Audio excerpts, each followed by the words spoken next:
మధ్య కాలంలో ఏంటంటే చాలా మంది సో పెళ్లిళ్ళు చేయాలంటే సాఫ్ట్వేర్ రంగాల్లో ఉంటారు కదా, సో ఐటీ కావచ్చు, సో సాఫ్ట్వేర్ రంగాల్లో, సో ఇలాంటి వాళ్ళకి ఎక్కువ పిల్లనిచ్చే ప్రిఫరెన్స్ ఇస్తున్నారు అనమాట. సో అయితే ఇప్పుడు చాలా వరకు అసలు ఉద్యోగాలు కరువైపోయినాయి కంపెనీలు లేక. సో ఏం చెప్తారు అసలు? ఇప్పుడు ఇవ్వండిరా సాఫ్ట్వేర్ ఉద్యోగస్తులు పిల్లల్ని. ఎక్కడ మన తెలుగు రాష్ట్రాలలో ఏ రాష్ట్రంలో పిల్లల్ని అడిగినా సాఫ్ట్వేరా, అబ్బాయి బీటెక్ చేశాడా, సాఫ్ట్వేరా, శాలరీ ₹1,00,000 పైన ఉందా అని మాట్లాడుతున్నారు. ఇప్పుడు చేస్తున్నటువంటి సాఫ్ట్వేర్ ఉద్యోగస్తులకి బట్టతల వస్తుంది, ముందర పొట్ట వస్తుంది. మళ్ళీ ఇవి ఉంటే పిల్లనివ్వరు. ఇవి ఉండొద్దు. మళ్ళీ వాడు జిమ్కి వెళ్ళాలి, వాడు ఫిజిక్ మెయింటెనెన్స్ బాగుండాలి, బాడీ మెయింటెనెన్స్ బాగుండాలి, సాఫ్ట్వేర్ ఉద్యోగం చేయాలి, లక్షల్లో శాలరీలు కావాలి, ఎక్కడైనా ఉంటున్నాము అంటే విల్లాస్ ఫ్లాట్లు కావాలి, అయితే కారు కావాలి, బోర్ కడితే బైక్ కావాలి. ఇప్పుడు ఏమన్నా సాఫ్ట్వేర్స్ కి వేల కొద్ది సాఫ్ట్వేర్ ఉద్యోగాలు తీసేస్తున్నారు. ఇప్పుడు ప్రెసెంట్లీ ఉన్నటువంటి సిచ్యువేషన్ లో వేల కొద్ది సాఫ్ట్వేర్ ఉద్యోగస్తులు రోడ్డును పడుతున్నారు.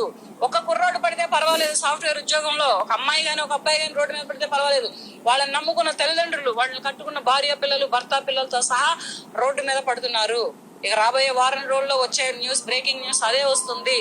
గవర్నమెంట్ జాబులకి ఎట్టాగో గ్యారంటీ లేదు, గవర్నమెంట్ జాబులు రావు పక్క. ఎందుకంటే తెలుగు రాష్ట్రాలనే కాదు, ఏ రాష్ట్రంలో కూడా గవర్నమెంట్ జాబులు రావు. ఏంటంటే నోటిఫికేషన్ వేస్తాడు, 100 నోటిఫికేషన్ అంటే 10,000 మంది పడుతున్నారు. ఈ 100 మంది, ఈ 10,000 మందిలో ఏ 100 మందిని సెలెక్ట్ చేసుకుంటుంది గవర్నమెంట్?